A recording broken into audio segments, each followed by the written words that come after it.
Welcome back to another weapon build video, and today we're going to take a look at the Volnus Prime. So, let's go ahead and take a look at his stats. Attack speed is 1.20, which is really pretty decent.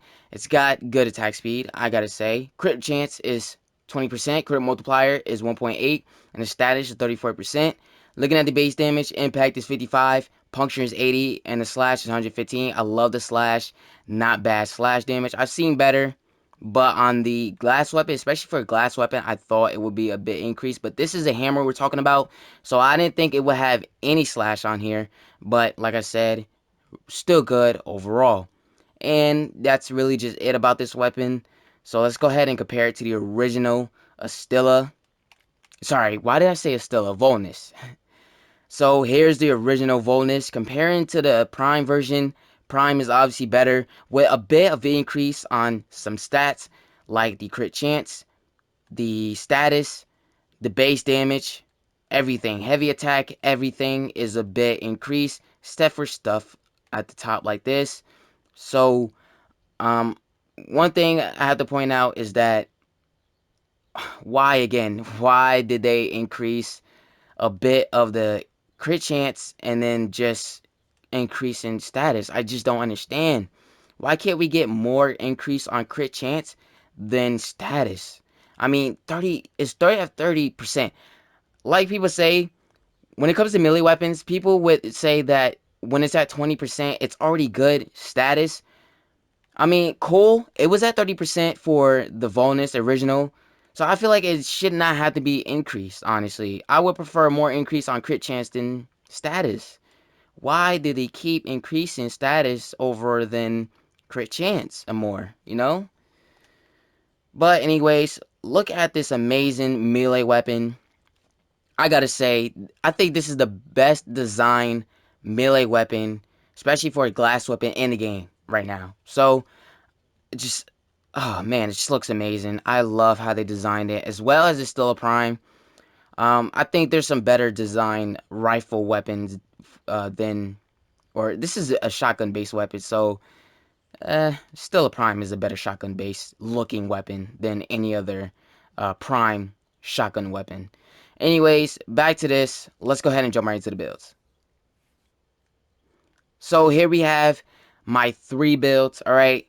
Viral, Viral 2, and the Corrosive. So I got Prime Reach on here, Blood Rush, Berserker, Condition Overload, Fever Strike, Primed.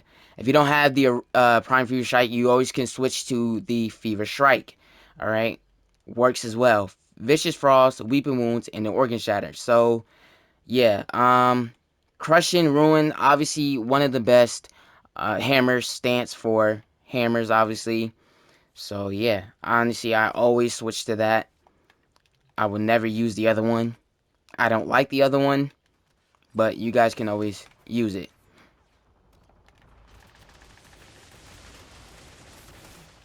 Whoa, what the heck just happened there?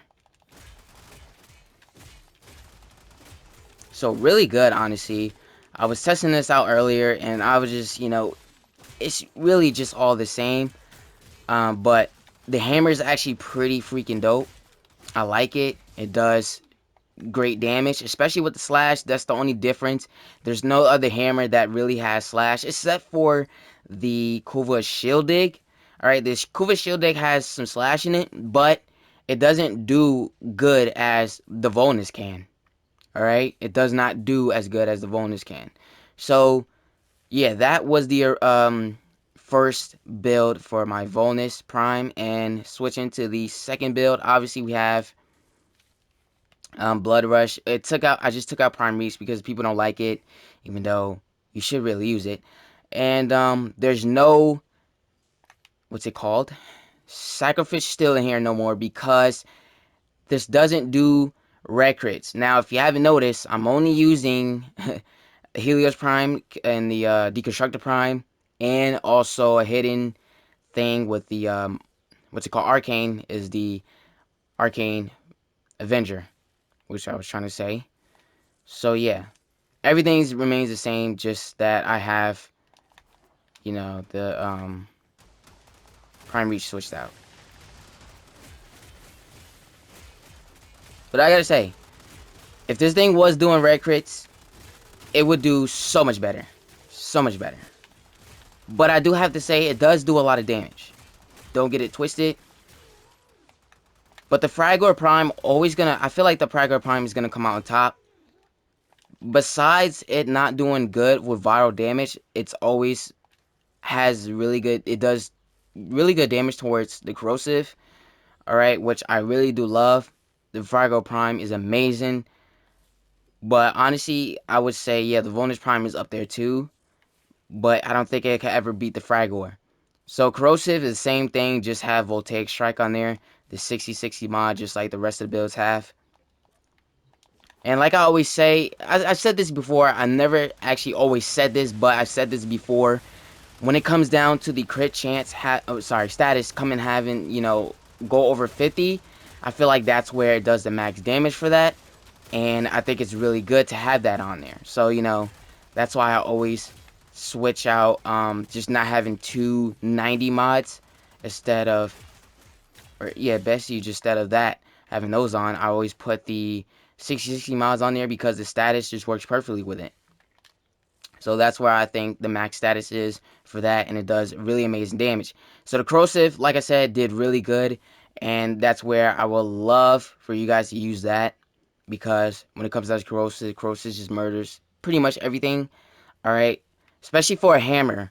Now, like I said, the slash is really just, it's kind of like a surprising thing to me, because it does have a pretty decent slash damage on there, but wasn't really expecting it, so corrosive is going to be really good. But those are my 3 builds. If you guys did enjoy it, make sure you leave a comment down below. If you didn't, then please do not. I don't know why, but I still get comments saying, how do you pull in enemies from long range, and how do you build up your combos so quickly? Well, when I'm in the still path, I love to use a arcane 4-year operator called the Magnus Anomaly. A Magnus Anomaly at rank 5 pulls in enemies from 30 meters. And you'll see an image, well, you should be seeing an image right now on the screen already. So that's what I love to use when I'm in this still path, because since enemies like to shoot me from obviously a distance where I cannot hit them when I'm using melee, I love to use a Magnus Anomaly to pull my enemies in and destroy them. How do I build on my combo so fast? Well, that's another thing. When you're in the still path, enemies are very, very tough. So when it comes down to it, you have to have, what's it called? Narmon, because that builds up. It keeps your, you know, your combo multiplier, not from, you know, what's it called? What's the word I'm looking for? Vanishing, basically. Or you can say depleting so fast, or just goes away so fast, you know, because that's how it is when you don't have a combo count on, or a combo multiplier, you know, duration on it. So that's where it really depletes. Alright, it depletes very, very quickly.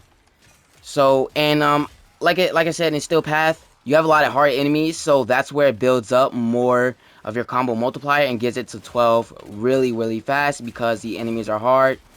And yeah, they're not so easy to take down, but with a good melee weapon, you can take them down. But anyways, this weapon is good to take to the Still Path. I love how this weapon is really, really nice, you know? Like I said, the stats are pretty good. Wish there was an increase on it, but they're not so bad comparing it to the original Volnus. I feel like nothing has really changed that much, and obviously it hasn't, but still a good weapon in my book, so go ahead and pick it up. So that's really all for the video. If you guys did enjoy it, make sure you leave a like, and make sure you subscribe if you're new to the channel. Let me know in the comments below, what do you think about the Volnus Prime?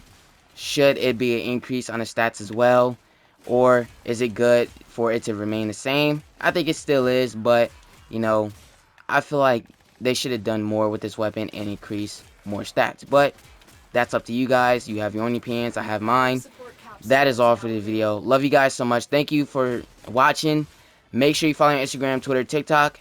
You know you guys can always hit me up. And I'll see you in the next video.